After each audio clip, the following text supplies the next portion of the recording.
Hi, welcome to this week's blog entitled Playing with the Truth. You know, when I ran into Wei Wu Wei, somewhere between 15 and 18 years ago, seems like a long time, he made it quite clear that consciousness is what there is to investigate, which in itself is funny because if consciousness is all-inclusive, then you're part of what it is investigating itself. Nevertheless, if you're going to investigate consciousness, it's hard to escape the idea of being outside of it, looking at it. Just keep in mind the possibility that that's not only not true, that it's funny. If consciousness is what there is to investigate, then really what there is to investigate is the science of consciousness. When Buddha arrived at his amazing insights about reality, I seriously doubt if he had any idea that he was actually generating the beginning of the science of consciousness. I'm sure eventually that came to mind because there's a whole lot about Buddhism that really goes about the investigation of truth in a very scientific way, which is pretty amusing when you consider that science would have to be an aspect of consciousness that rejects Buddhism because it expands the boundaries of what there is to investigate. If we simplify that, consciousness, while it's not divisible, but for the purpose of discussion, you can divide it into context, which is what everything is, and content, what is included in the context. In which case, science would be content in the context called consciousness, and basically featured unknowingly, unwittingly, supporting duality to repudiate the enormity of the concept of consciousness and really how big this science really is. The more you investigate consciousness, the more you really realize that science fits into the context called consciousness, and that there will certainly be room for it, but it looks like it's sort of on the output side of the equation, such that if you look at consciousness as an equation called the truth, then there's the input side, which is what is it, how does it work, does it have rules, and can it be discerned? Can we reconnect with what it is and the architecture of what it is? And that's where science is headed. Science intends to explore what the truth is. Why does this do that? Why is the universe expanding? And in the context of truth, what does it mean? Why do atoms behave the way they do? Curiously, why is 99.999% of an atom empty space? How can so much emptiness manifest as so much apparent somethingness?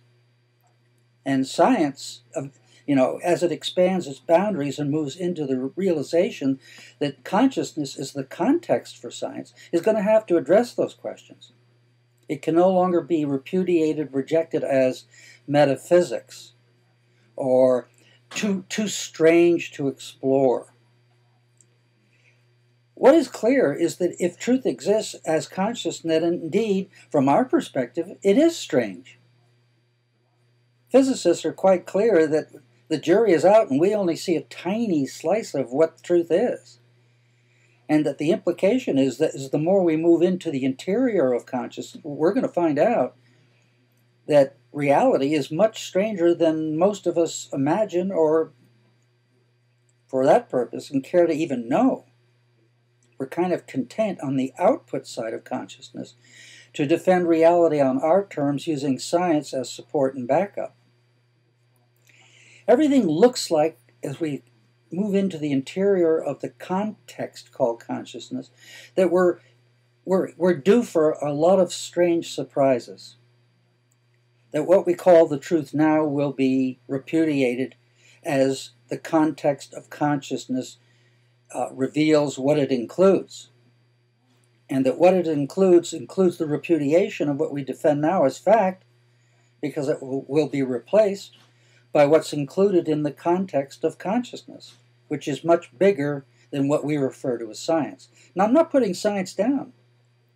Obviously, consciousness includes science on the output side of the equation, moving into the interior of consciousness, albeit slowly, and with great reservation. It will eventually apparently have to concede that what the truth is way beyond what science says it is.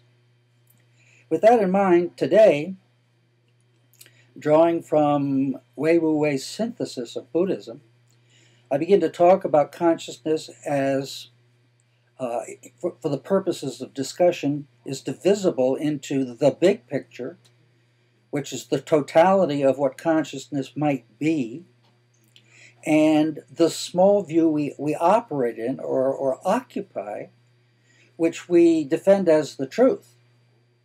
If you could picture a large circle as the context of consciousness, then you can draw a tiny inner circle inside the big circle, which would be content called science, or the output side of the equation, what we defend now is the truth.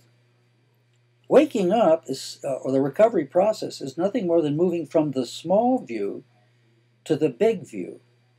And interestingly enough, the architecture of consciousness includes amnesia, or the fact that we show up resisting moving from the small view to the big view. We want to defend our rendition of reality, whether it's true or not. And we must know, because we don't operate in a vacuum, that the big picture exists, that amnesia obscures what it is, and that most of us display a huge reluctance to move from the small view to the big view. And the mystery question is, what's at risk? What's at stake? What do we get to learn? And is it really a threat to us? Is it really the enemy? Is it really something to be afraid of? Or will it reconfigure the whole way we look at everyone and everything? Hope you enjoy today's blog. Thank you.